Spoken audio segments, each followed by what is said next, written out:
unstoppable kick-ass confidence. Are you ready?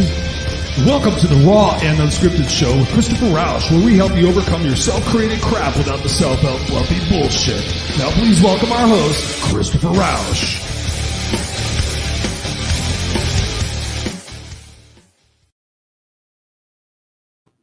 Da-na-na, da-na-na, da-na-na-na-na-na.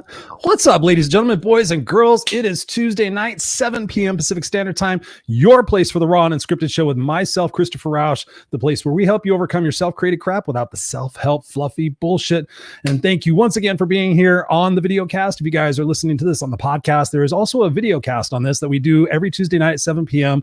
It is streamed across Facebook, LinkedIn, YouTube, so you guys can check it out. You guys can see my smiling face and my guest smiling face. So if you guys are listening to this on the podcast, thank you so much for that. If you're enjoying the show, please leave us a review. We appreciate that as well. But yeah, we're here tonight, the Raw and Unscripted, every single week, 7 p.m. Pacific Standard Time. Now going on, we are on show number 130. Is that what we're on? We're on show number 130. Which to me doesn't seem like a lot. It seems like I've been doing this a lot longer. But truth be told, I did a live radio show for 2.5 years called the Kickass Radio Show. And so I did that one live on Mondays at 5 o'clock. And then I did that for 2.5 years. And then I took a break. And then I decided to do the Raw and Unscripted podcast, which we do every week. And then we do the Unfiltered Experience every Friday, every week as well. So there's no shortage of Christopher Rausch and the things that he wants to talk about. So that's what is so extremely fascinating about technology today. And the thing is that we get to have these conversations, whether they're live or on the replay. You guys and me and my guests, we can all just sit here and interconnect and really help one another elevate the consciousness of what it is that we're doing here in the world to become brighter, better, more effective people in our relationships, in our life, and most importantly, in the legacy that we get to leave. That is one of the founding principles of the show, is that you guys gather here every single week. And I learned this as well. And it's basically myself, or it's myself and my guest, and we're having a conversation over coffee or a beer or whatever. And the conversation is designed so that you walk away from it feeling empowered, feeling inspired to take 1 or 2 or 3 nuggets of what it is that we share and put them into play in your life. Can you imagine what your life would be every single week, 52 weeks, and you apply at least 1 nugget out of every single week? That's 52 nuggets in a year. Ladies and gentlemen, it's raining nuggets in here. I'm just telling you, it's raining nuggets in here. But can you imagine what the trajectory of your life would look like if you actually really did that? So let's be very intentional on that tonight. Let's set a plan. Let's set a goal. Get your favorite writing utensil. I happen to still like pen and paper. I have an iPad. I have all sorts of gadgets and shit like that, but I still like to write my notes down. I still like to go back and review them. So here is a tip for you guys tonight. Write down what it is that speaks to you. Okay. What's up? Good evening. Ray is in the house. He says, good evening, Misfits for Life. Thank you, brother Ray, for being here. I appreciate you. I love you, man. From here all the way. I think you're in Tennessee these days.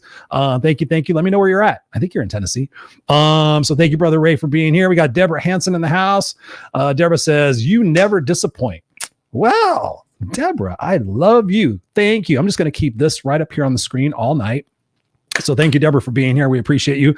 And again, as you're watching this, if you have questions for myself or my guest, please go ahead and engage with us. That's what the beauty of this platform is that we get to have these conversations. I get to put your questions up here. I get to put comments up here. And we get to have a good time just having a conversation. And tonight's going to be no exception. I want to dive right into the conversation. I'm going to bring my guest on here in a second, but I want to preface it with this. No matter what has happened in our life, good, bad, and different, we have the power. We have the power in any moment to decide that what has happened in our life has happened for us and not to us. And I know that seems a little bit crazy because I know that people have been through some extreme situations. But again, when we have the opportunity to change our perspective about our past, present, and our future, and we get to redefine our beliefs about that and redefine the truths of what it is. And if we're able to find empathy and forgiveness in those situations and those individuals and in ourselves, what would life look like? What would life feel like if you got to let go of some burdens that you've been carrying around in your life for however many years you've been on the spinning blue marble through space?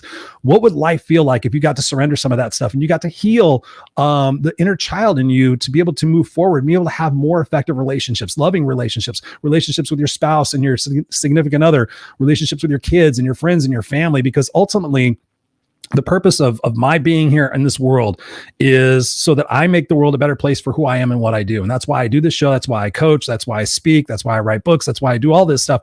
Is it's my intention every single day to move people to think differently about their past, present, and their future, to be able to make this world a little bit better place for not only ourselves, but get this, for our kids and for our kids' kids. How about we do that? How about we realize that maybe it's a little bit too late for us to really enjoy what is going on in this spinning blue marble? And I know that's an overzealous statement, but let's think about it in terms like this. What do we want to leave for our kids? What can we teach our kids while we're here right now so that they and the next generation and the next generation after them look at the history books of what it is that we're doing now, and they realize that we decided to take responsibility. We decided to take action for our lives, and we started doing things that were a little bit uncomfortable, but were definitely worth the effort. So my guest tonight is Charlson Gaines. And I've had the pleasure of talking with Charlson at a lot of different opportunities. We've been on Clubhouse many, many times. He's a part of my group that I do on Friday or on Wednesday nights, the Clubhouse group for men. Charlson's been an active contributor to that.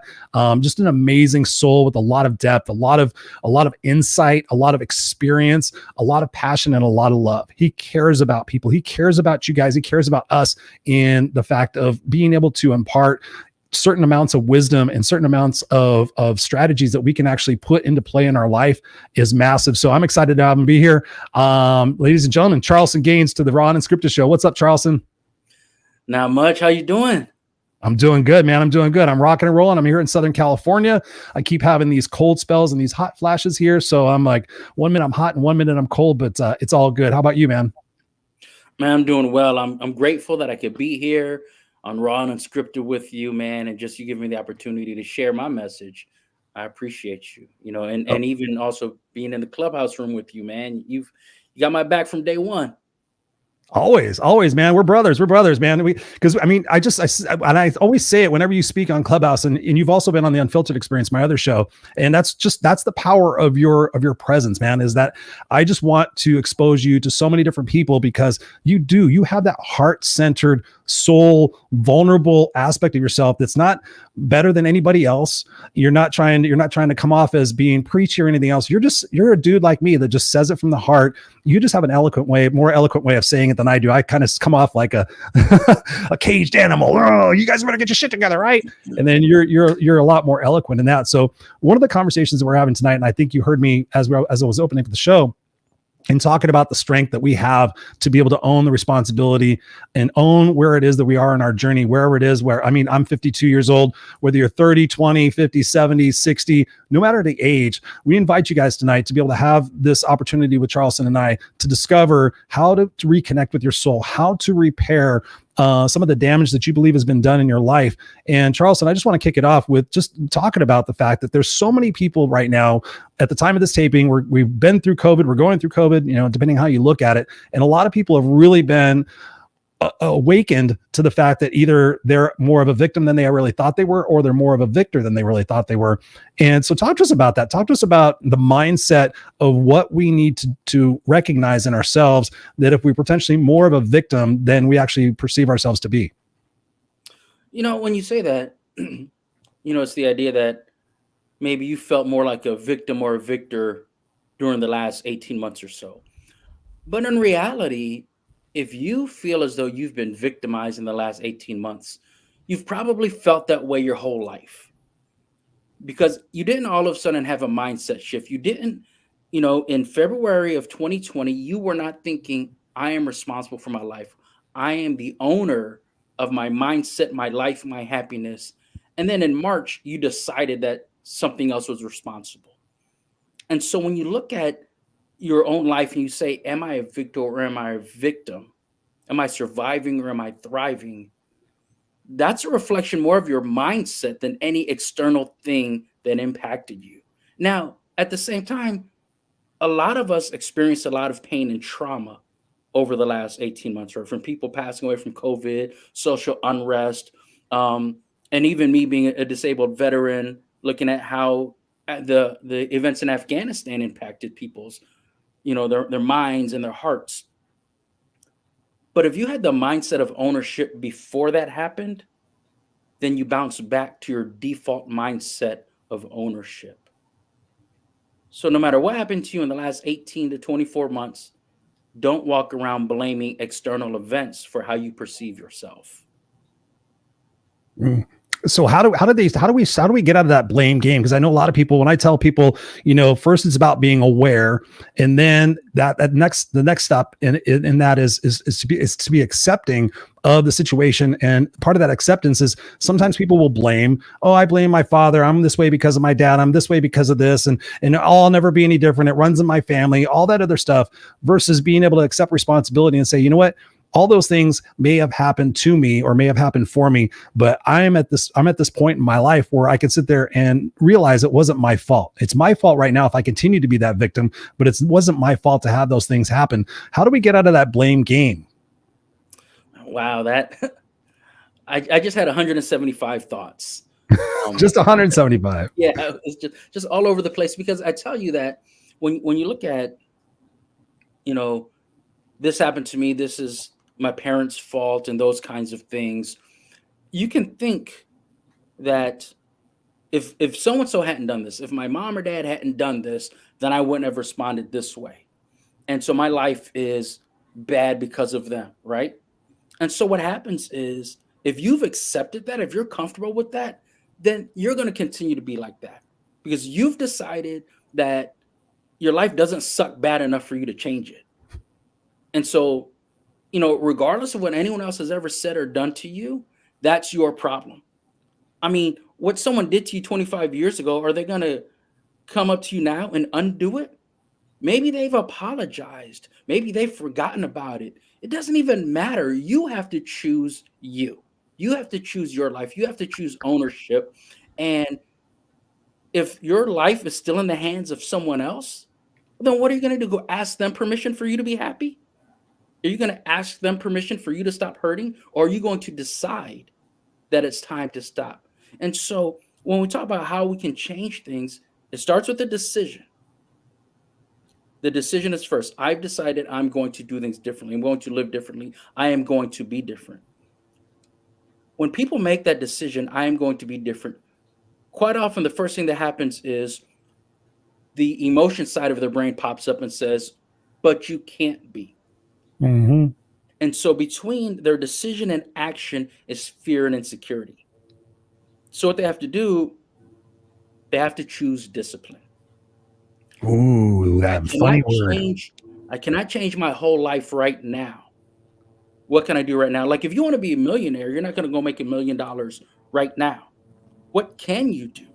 Can you take an online course? Can you decide to start getting up early? Can you start to build your resume? Have the discipline to do what you can do now. Ooh, when you said that word discipline, I don't know if you heard me, but so many people, when you said the word discipline, they think, oh my God, discipline. We always think discipline is a bad word, right, Charlson? It's like, when you think about discipline, it's like, oh, I'm going to get punished. But I was thinking about that when I was doing 75 Hard. I was doing the program 75 Hard. I've done it twice now. And one of the things that kept reoccurring for me during that period of time was I'm increasing the level of self-discipline that I have to keep the promise that I've made to commit to this program. Talk to us about the failure of us to keep our own promises to ourselves. We'll keep promises to everybody else, but we don't keep promises to ourselves. What can we do to reinforce the absolute necessity of us to make a promise to ourselves and to keep that promise through thick and thin by having that discipline? Man, you're setting us up for a 6-hour night. I'm letting you know. Okay. I'm warning you. All right. Everybody get your coffee, get your favorite drink. So first I want to go back to discipline, where you said discipline can feel like punishment. Mm-hmm. When you choose to have discipline and continue to do something, and if it feels like punishment, that's because you're choosing to have discipline on tasks that don't align with who you are. Ooh. So if I want to have the discipline to work out enough to have a 6-pack abs and I hate it, well, then that's not who I am. I need to know myself better. It's one thing to say I need to get healthy. It's another thing to say I need to look good enough to be on a bodybuilding stage. Right. And so when the discipline feels like punishment, it's because it is. It doesn't align with who you are. Elevate your self-awareness and then get that alignment. And then what you said after that, what did you say after that? God only knows. That was a free-for-all, man. That was Raw and Unscripted, baby.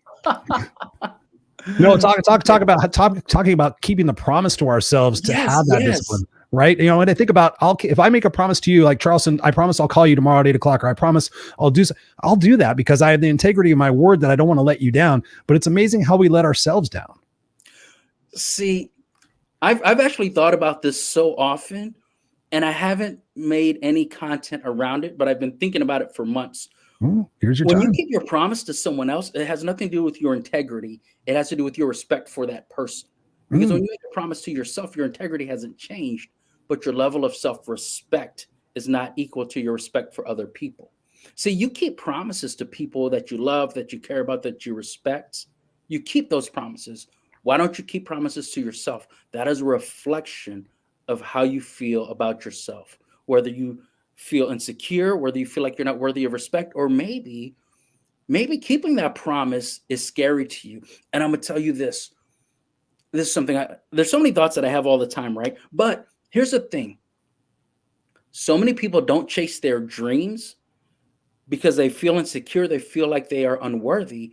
And if they were to pursue that dream and accomplish that goal, then they would prove to themselves that they are unworthy. They are afraid of confirming to themselves how little value they have. So before you begin to make promises and keep them, you have to learn to love and believe in yourself. That's why people make New Year's resolutions, because they think about it. Okay, New Year's is January 1st. I have 2 or 3 months to get ready just to make a promise to myself. Not even doing anything. Because if it was that important, you wouldn't wait 3 months to do it. You'd do it today. So there's a lot in keeping promises and failing to keep promises to yourself. And it's all about your level of self-respect, your self-esteem, your self-love. Ooh, self-love. Don't get me started on that. I want to grab some of these comments. What's up, ladies and gentlemen, boys and girls, my misfits for life. Ray says here, welcome, Charlson Gaines. Ray is one of our founding brothers. He's a definite misfit for life. We got Lynn Serrano in the house. What's up, Lynn? She goes, thank you for your service. Yes, definitely. Thank you for your service, brother. Lynn, thank you so much for being here. Appreciate you. Deborah says here, she goes, separation of family and friends because of vax differences has occurred to so many people. No one's fault. Just some people don't respect other choices. Deborah, yes.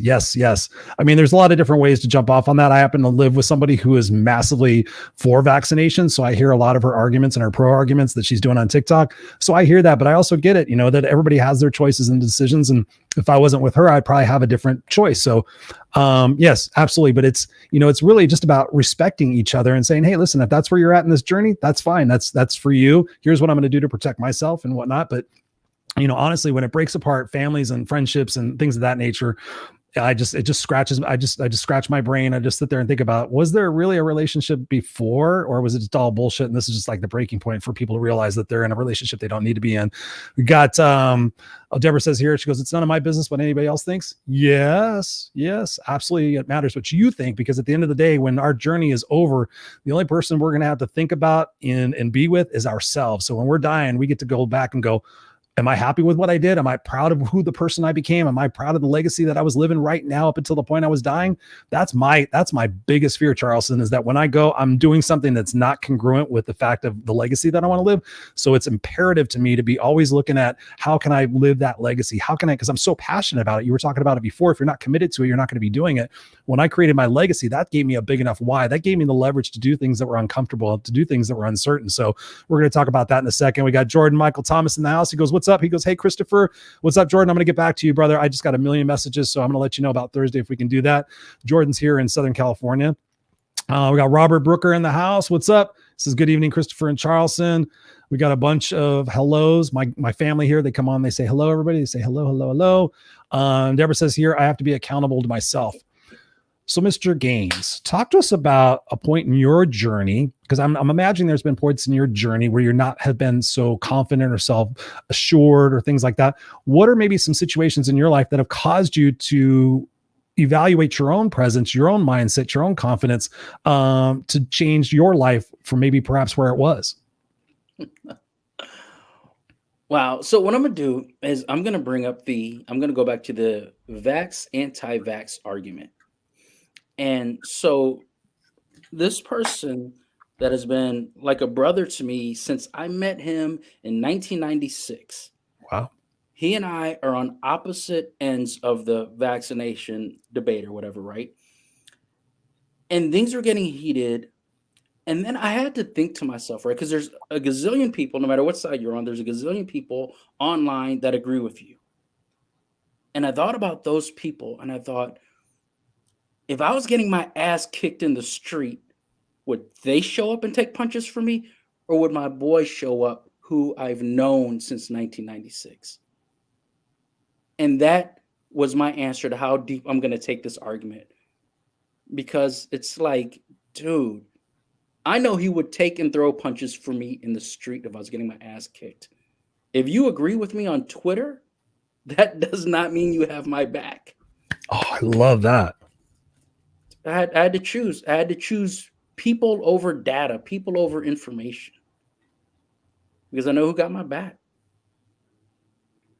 And I think to that point also that, and I was telling this, that we were out at Legoland this weekend and I was looking around and I'm like, if you look at the news and everything else, 50% of us disagree adamantly, blah, blah. If we sat here in a group circle and talked about it, there would probably be tensions and flaring. But I said, if somebody had an accident or something like that, everybody would be around trying to help one another. Nobody would be saying, are you a vaccinated? Are you mask or no mask? Everybody would just jump in and help. And that's the beauty part about humanity. We can't listen to what's on the news and this other shit. We just got to have conversations with one another to be able to understand one another a little bit better. I mean, that's what we're talking about here, is being able to understand ourselves better, understand other people better. And I know for me, having empathy and having forgiveness for my mom and the situations that I've been through in my personal life that have got me to where I'm at today, I wouldn't be here if I had not put myself in her shoes.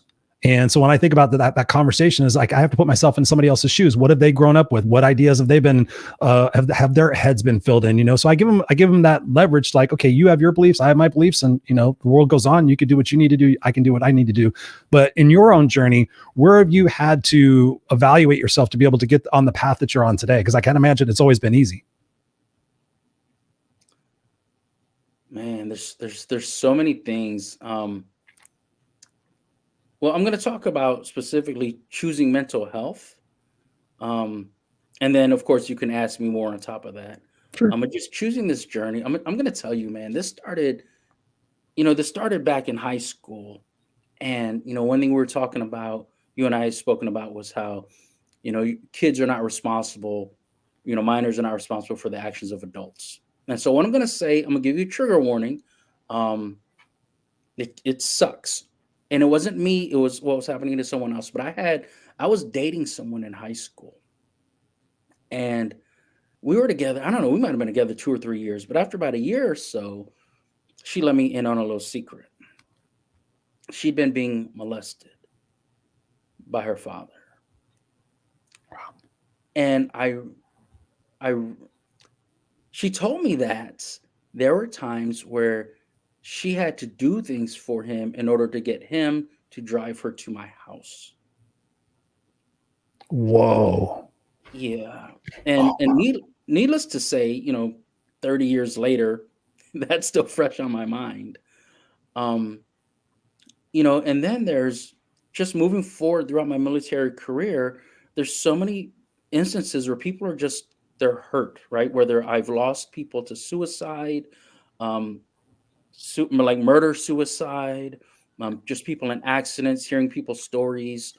And then towards the end of my military career, I was involved in operations. We were in, I was in Italy, and we were doing the operations in Libya, right? So I was supporting that Odyssey Dawn Unified Protector.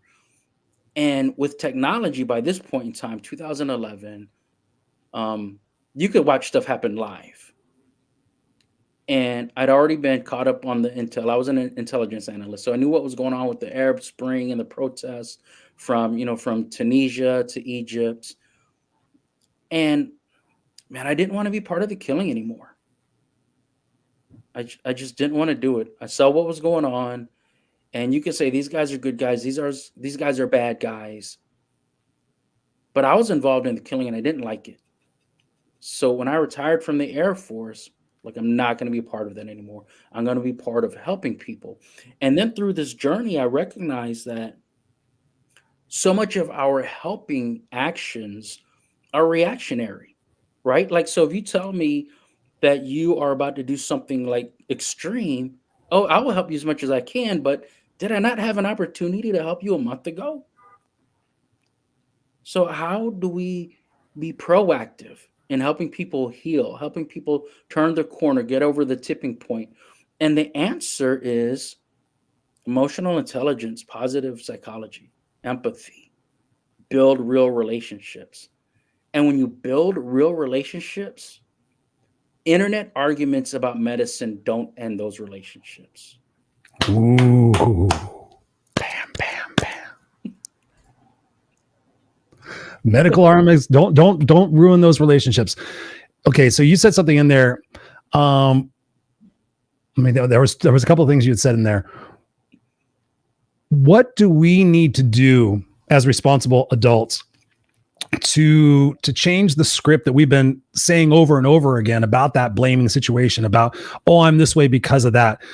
And say, for instance, the instance where you were talking about your girlfriend, what does that healing process look like for somebody? I realize you're not a therapist or a psychologist or anything, but what are some steps that we can walk people through to be able to reframe their perspective from being that victim for, okay, this is who I am. This is, I mean, we're talking about identity here. And I know for me, I've had a few situations in my life where I've had to check my identity based on what I thought I was, who I thought I was, who I was supposed to be. How do we get people to reframe themselves, to just see themselves for the beauty that they are, and to forgive themselves for anything that they potentially could have thought that they were doing to inspire that negative action that somebody had took upon them? Well, the first thing I'm going to say is, I'm not a therapist. I am an emotional intelligence coach. I can definitely help people dealing with trauma. However, if you have severe like PTSD symptoms, severe depression, you got to go get help. Right? There's things that I can tell you now, but you should know if it's severe. And if it is, going to get help is a sign of strength. Admitting you need help is a sign of strength. Being vulnerable to accept that is a sign of strength. So don't let anyone tell you different. But then suppose that you've been able to reduce the symptoms, but you still feel shame, still feel kind of worthless or helpless, right? And it's someone else's fault. What can you do about it? The first thing I go back to again is the discipline that I spoke of earlier, right? Discipline to take action, even discipline to do what you can now, right? I can't do everything today, but have the discipline to do what I can. But when we're talking about elevating your self-worth, I always start with the values. Mm. So what are your values? What would you say are the values or characteristics of a great person? Or maybe you're a dad. So what are the characteristics of a great father? And I'm not saying to talk about your own father. I'm not saying to go back and think about all the bad things that happened to you or to someone else. I'm talking about your specific values. What is a good father? Is a good father kind? Is a good father empathetic? Is a good father a good communicator? Does a good father hug their kids a lot? What do good fathers do? Those are your values in regards to that role in your life. Now, have the discipline to apply those to your life. Align your values, your thoughts, and your behaviors. And so then, when you've done that during the day, right? I'm not going to be the best father in the world tomorrow, but the journey starts today. So tomorrow, I'm going to do that to the best of my ability. Then what happens is, at the end of the day, you give yourself credit. You give yourself credit for two things. First thing is your effort. Give yourself credit for effort. There are times you were about to do something, but you didn't quite get it done, but you tried. That's a lot more than 2 days earlier. Give yourself credit for your effort and give yourself credit for the things that you actually accomplished. Today, I laughed with my kids. Today, when they said something that caught me off guard, I did not yell at them. Things like that. Give yourself credit for that. That is a sign of growth. Can you imagine if you're running a marathon? You're running a marathon, right? 26.2 miles. And after a quarter mile, you tell yourself, well, I ain't done shit. I should quit. You just got started. You just got started. It's a long race. Strap in, get ready for the ride. And on that ride, on that journey, some days will be better than others. You have to hold yourself accountable. Don't judge yourself. So if you had a good day, that doesn't mean you're a perfect father. And if you had a bad day, it doesn't mean you're a horrible father. Each day is growth. Hold yourself accountable. I should have done this today, but I didn't. I'm going to do it tomorrow. I'm going to do better tomorrow. And if I don't do it better tomorrow, this is how I'm going to respond. And so you have to hold yourself accountable. You can't judge yourself. You can't judge the quality of person you are. You have to look at the quality of person you want to be. What characteristics does that person have? Well, choose the ones that you can have today and then be that. Ooh, I love that. I love it. What you're talking about right now is the thing that I tell people a lot in my coaching is like, who do I need to become in order to get what I want? Like, what person do I need to show up today? And I was telling somebody this the other day, like, well, sometimes I get one of the biggest excuses I get is I don't feel like it. I'm like, well, how would you feel if you already had it? Well, I would feel like this and I'd feel like this. Would you think that if you already had it and you didn't have that other preconceived judgment, like you were talking about whether you were worthy or everything else, don't you think you would get more of it? And most of the time people say yes. I'm like, okay, so who do you need to become? When you wake up in the morning, who do you need to be in order to achieve that? How would you feel? What actions would you take if you already had that? So I used to say act as if, or fake it till you make it. I don't necessarily believe in fake it till you make it anymore, but I also believe in like asking yourself that pivotal question: who do I need to become today? What aspect of my growth do I need to focus on today so that today I change a little bit about what isn't working for me or the things that are holding me back? For me, when I wake up in the morning, one of the biggest things that I changed about how my day went was setting the intention of what it is that I wanted to accomplish that day and who I wanted to be. To your point, thinking about kids, when I wake up in the morning, one of my intentions every single day is that I'm going to be present and playful with my son. That is my intention. I'm going to be present and playful with my son. So what I do, and like you said, it's not perfect. Everything begins with that single step. And I love that analogy about the 26.2 miles and the fact that we're a mile and a half into it and we want to give up. It's like the same thing with walking. If we would have given up, we wouldn't be walking. We'd be crawling around everywhere. So we have to make sure that we have that tenacity to get up every day and that excitement to get up every day. And for me, when I started setting those intentions, like today, my intention is to impact the world with my words and my actions. Today, my intention, that's really what started framing me for who I need to become in that day. So I would catch myself and say, okay, am I being congruent to my intentions? You know me, Charlson, I love asking questions. So throughout the day, I'm like, am I being congruent with my intentions that I said I was going to do today? I've just fucked off for the last hour and a half. And I said I was going to be present and productive today. And I was going to make a dent in this. So when I catch myself, then I'm able to redirect myself. Talk to us about ways that people can redirect themselves when they are stuck in that mindset of wanting to give up and wanting to go back to what's comfortable and what's certain. Well, one issue that people have is the transition time. And when I say the transition time, it's you finish one task. Now it's time to start another. And the task that you're about to start, maybe you feel a little insecure about. So real quick, let me get on Facebook for a minute. Real quick, let me get a snack. And so the transition gets messed up, right? Oh, yeah. And so you end up spending more time than you should have. And then what do? Then you start beating yourself up. Well, it's already too late. This confirms that I'm a loser. This confirms that I'm unorganized. This confirms that I don't really want it. So if you just get in this cycle of self-judgment, when in reality, you have to turn off that emotion. I'm going to get up now and go do it. And it's subjective, right? So what you have to do, like, for example, running a mile, what do your emotions have to do with that? Just get out there and do it, right? And so you have to get in the habit of, when you're transitioning from one thing to another, recognizing when that insecurity forms a barrier, and then choose to break through that because you deserve it, because breaking through the barrier aligns with the life you're trying to build. And so stop being your own worst enemy. And when I say break through that barrier, people have always said it's easier said than done, to which I reply, I never said it was going to be easy. I just said you have to do it. Yeah. That's the thing. People say it's going to be hard. It's going to be hard. I'm like, it's going to be hard, but it's going to be worth it. When you think about that, when you think about anything that we've done in our life, yeah, it was challenging, but on the other side of that, what was that? The reward, risk, reward, right?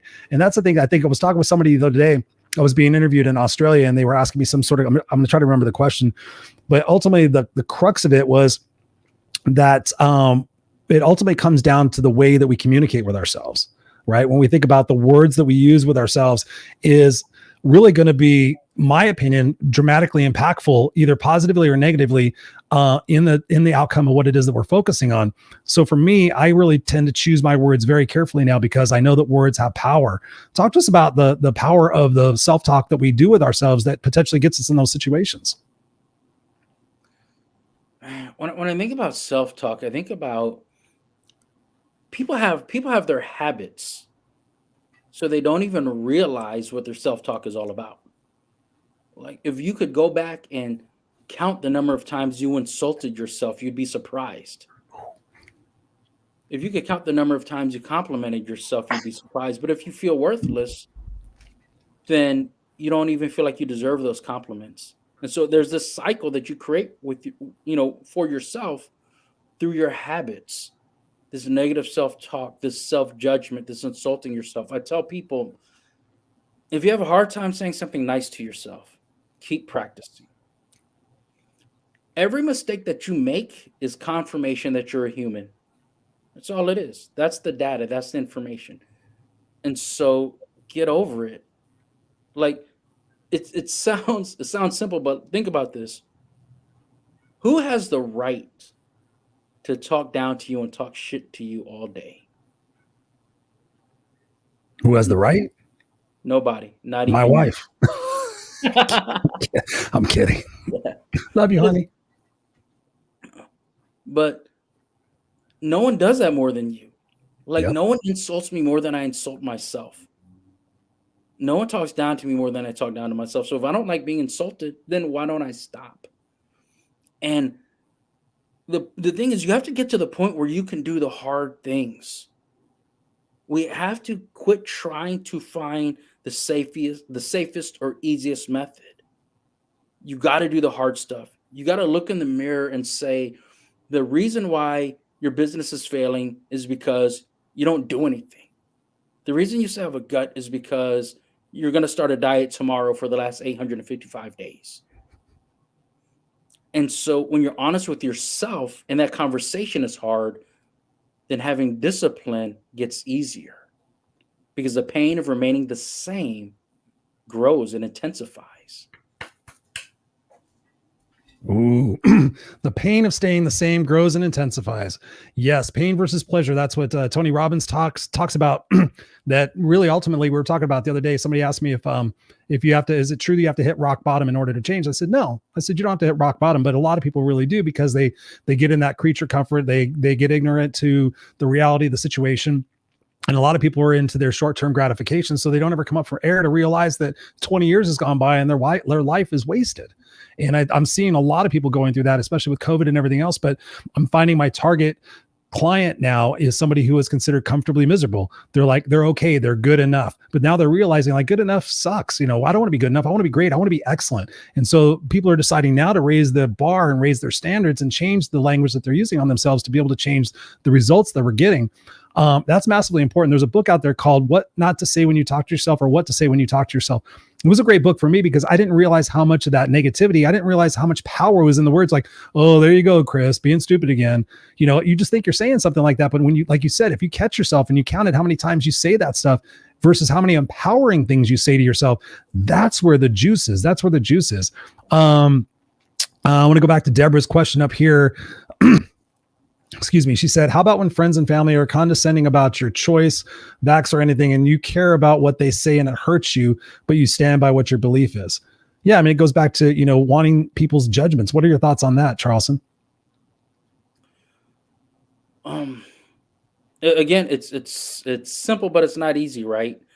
You have to stand by it. You have to make a choice. And so you have to tune out that noise. But here's the thing. Sometimes we try to remove something from our lives, but we don't replace it. So we leave a gap and there's an empty feeling. So I don't want to keep hearing you insult me because it makes me feel horrible and it hurts my feelings. And so maybe I figure out a way to turn that off, right? I no longer care about what you have to say. Now there's a gap. So how can we fill that gap with empathy, with connection, with concern? People want to talk to you about your decisions. You shut that conversation down. You're just like if you called me to talk about that, you've got 3 seconds to change the conversation. Love it. And then what you can do is start your own conversations. When you call them and you say things like, hey, I saw it was Junior's birthday. What was it like? Or, hey, so this and this and this is going on. Can I get school pictures of your kid? Or what can I do for you? And when you step up and you start doing more things for these people and you elevate and enhance those relationships, they'll begin to realize that your value of loving your family hasn't changed. Your value of being honest hasn't changed. So your values, the core person that you are, has not changed. And that core person loves them and values those relationships. And what you do is you put pressure on them to recognize that they've been treating you like shit and they should stop. Ooh, I love it. Put it back on them. Yeah, I love that. Good job, man. I hope, Deborah, that answers your question. Thank you for the questions. By the way, guys, you can always ask us questions by all means. Deborah says here, she goes, every journey begins with the first step. Absolutely. And it's just deciding. It's just deciding today, I'm going to be a little bit better than I was yesterday. And tomorrow I'm going to be a little bit better than I was today. You know, I think about, there's a great book out there by Darren Hardy. I forget to quote it. Darren Hardy was the editor for Success Magazine, and he wrote the book called The Compound Principle. And he talked about all those little bitty things that we do, all the little bitty shifts that we change, you know. And I tell people this, like, I'll ask people, you know, like, what's your hydration like? You know, how much water do you drink? Oh, yeah, I don't drink enough water. I'm like, do you realize how much your body is water? Well, yeah, no, I probably should. Okay, here's a goal. Here, drink half your body weight in ounces of water every single day.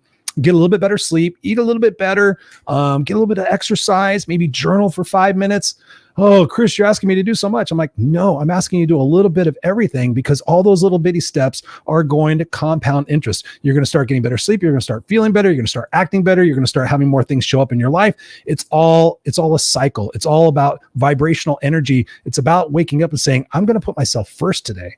And I know, Charlson, so many people out there have that difficulty. They think they have to put everybody else first before themselves. Let's talk about the definition of what selfish really is. Oh, man. You know, I'm going to go back to your example where you tell someone, drink more water, get better sleep, exercise, things like that, right? And then the response is, oh, you're asking me to do so much. That's a selfish response. I'm asking you to live a better life, and you're telling me I'm asking you too much. Why are you not asking yourself this? Because the truth is, you deciding not to elevate your life is selfish because it's easy for you, and everybody that loves you and cares about you wants you to have a better life. So it's selfish not to elevate your happiness. It's selfish to stay miserable. It's selfish to stay comfortable in the suck when you know you can elevate it. It's selfish to let your insecurity win. Everyone that knows you and loves you wants you to be happy. They want you to live your best life, but they don't know how to make you do it. They can't do it for you. But when you begin to do it, when you make that decision, don't be surprised when they cheer for you.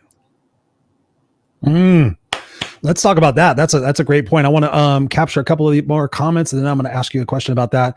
Matthew, what's up, Matthew? So thankful for you to be here, brother. Appreciate you beginning the day with intention and purpose. It's been massive in my success. If you guys haven't heard me say it before my eyes open, I say what I'm grateful for when I wake up in the morning. And then before my eyes open, I say what my intentions are. And when I go to sleep at night, I say what I'm grateful for out loud. I'm grateful for my conversation with Charlson today. I'm grateful for my conversation with Walter today. I'm grateful for this. I'm grateful I had another day. You know, you surround yourself with the right inputs, and then it's amazing what changes in the outputs for you're able to be able to see things in that different light. To be able to see things as not being selfish, but I look at it as like, okay, who's the person that you love the most in the world? Oh, I love my kid the most. I love my wife the most. I love my mom the most. I love my sister the most. Okay. So when they ask you to do something, what do you give them? Do you give them 5%? Do you give them 10%? Do you give them 100%? I give them 100%. I'm like, okay, you give them 100%. That's awesome. So you give them 100% of what? Oh, I give them 100% of me. I'm like, Okay, so have you been putting yourself first? No. Okay, so what part of you, where are you at? You're not 100%. So where are you at? You at 60%? You at 70%? They start putting things together and going, oh, I'm like, yeah, like to your point, Charlson, it's like, if you really cared about that person so much, you would take better care of yourself to be able to give better care to them. So there's really an ulterior motive. Half the time I find out when talking to people that they're doing it for that significance. They're doing that for validation. They're doing that for, oh, I need to get that little, nugget of appreciation or whatever it is. But ultimately it really is about who we surround ourselves with the most, right?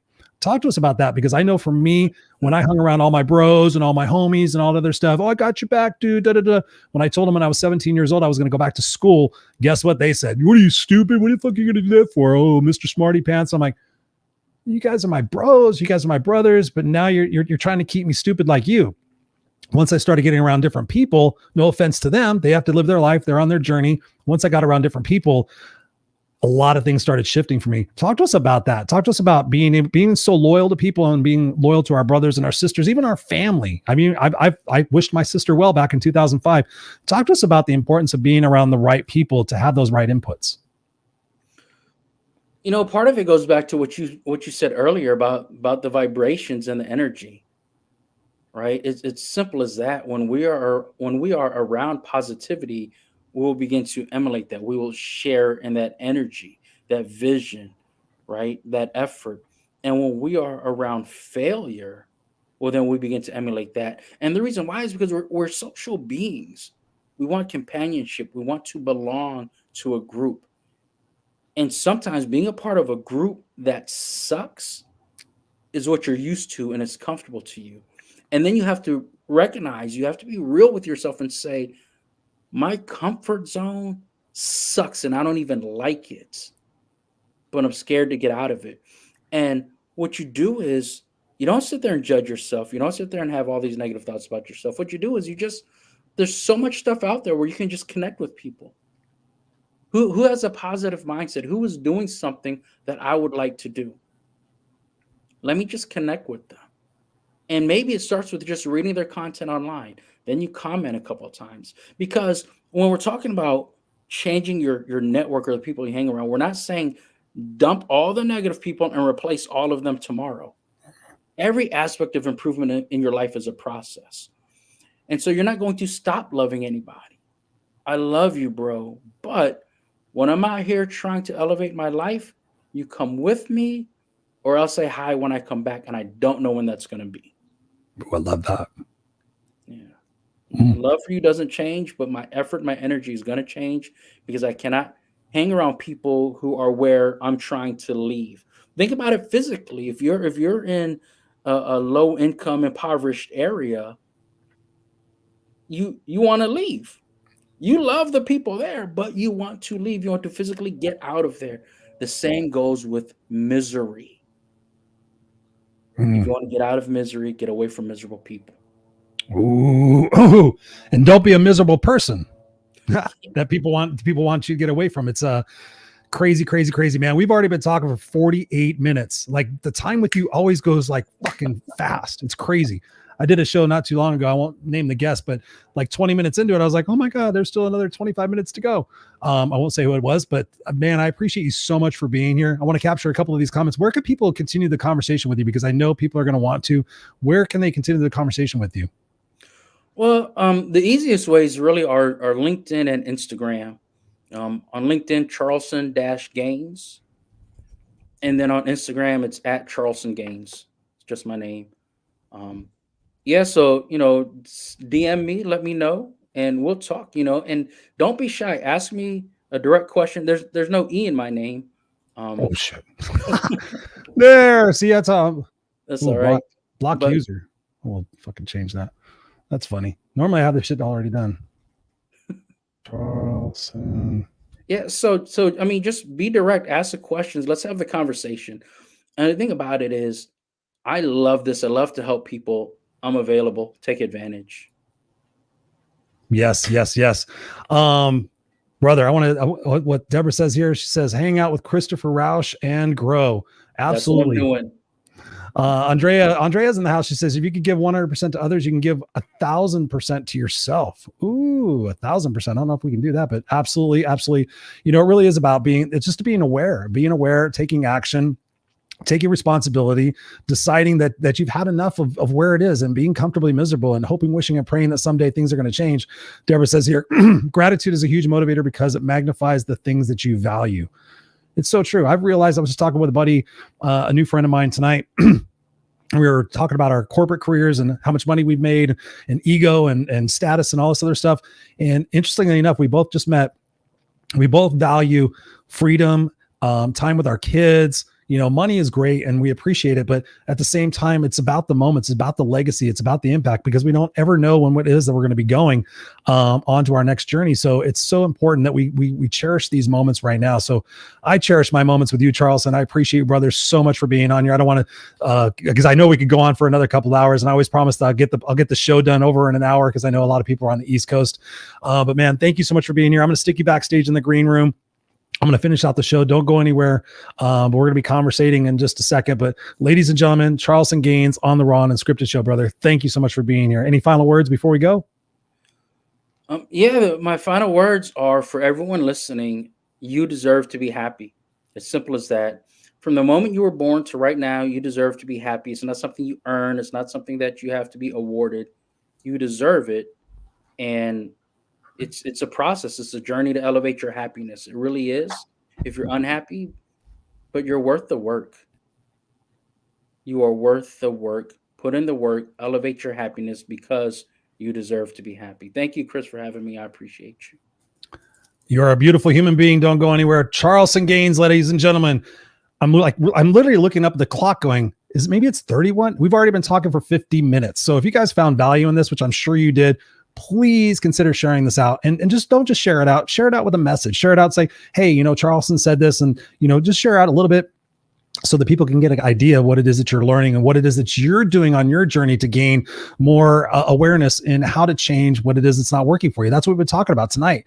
And I appreciate all of you guys being here. Robert's here talking about jogging.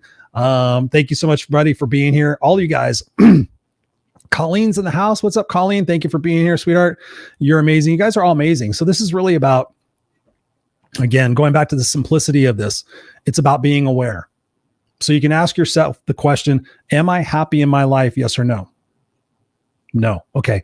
What is it that I can take responsibility for now to change starting tomorrow, that by doing so will incrementally change my unhappiness to be happy? So whether you're in a relationship, it's about being aware. Okay, if I'm in a relationship that makes me unhappy, then I need to take responsibility to communicate to that person to let them know that I'm unhappy. I find that so many of you guys are out there, you want to complain about so many different things, but I ask you, have you told that person? 70% of the people tell me no. Oh, this, that, they'll just defend, they'll just do this, they'll just do this, they'll just do this. I'm like, well, you just go ahead and keep doing what you're doing, and I'm sure you'll continue getting the same results. Charlson said it, I've said it. Life is not easy.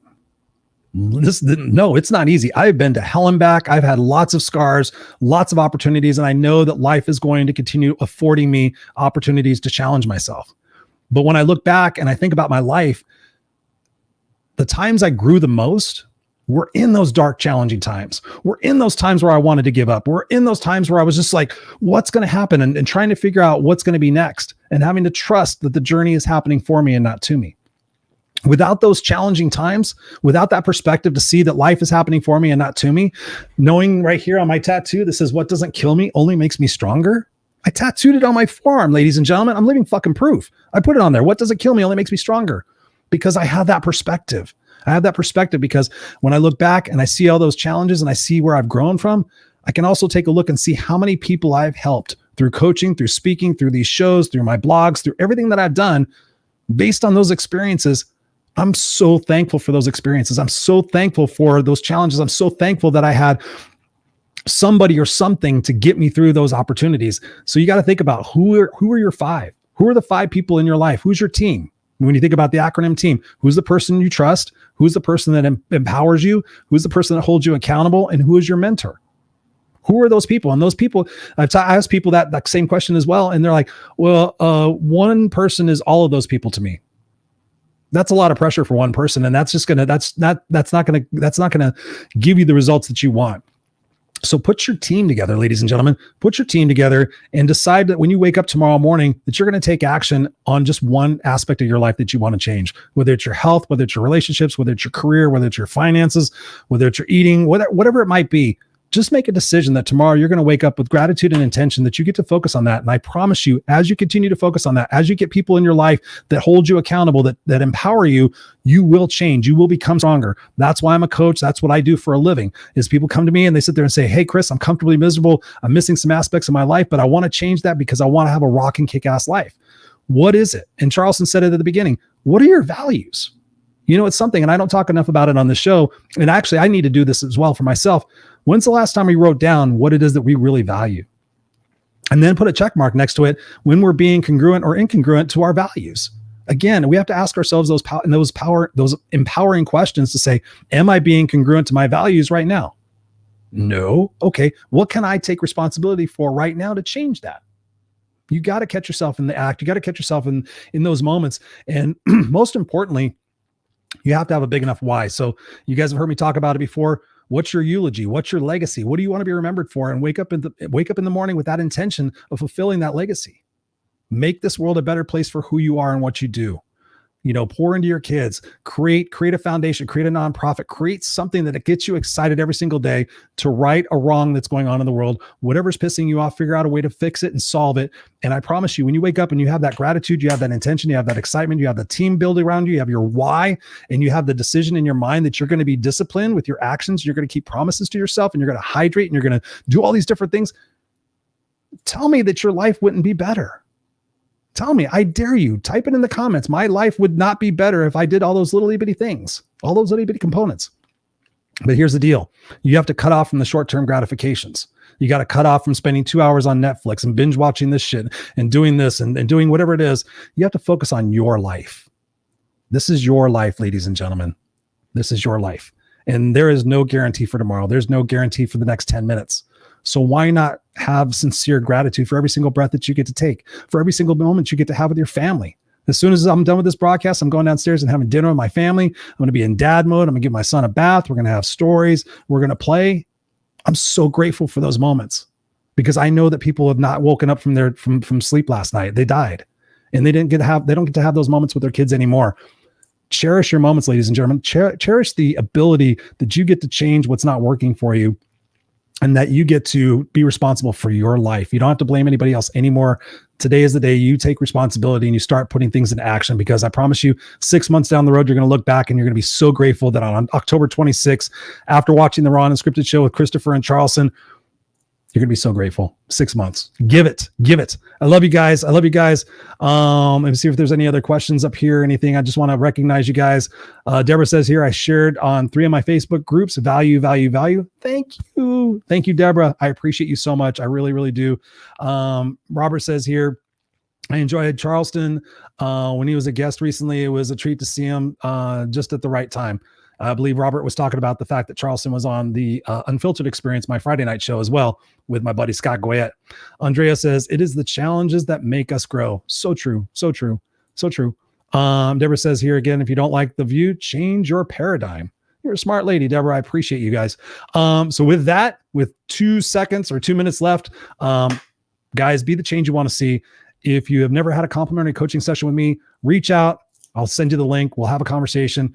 I've got the group coaching starting on January 11th. So if you're interested in that, let me know. I realize I should talk about these things before it's like the end of the show, but I love you guys. I know you're still here, and I just appreciate each and every one of you. We're going to be back again next Tuesday with another amazing guest. I love you guys. Go out there, be kick-ass unstoppable, and I love you guys. Peace.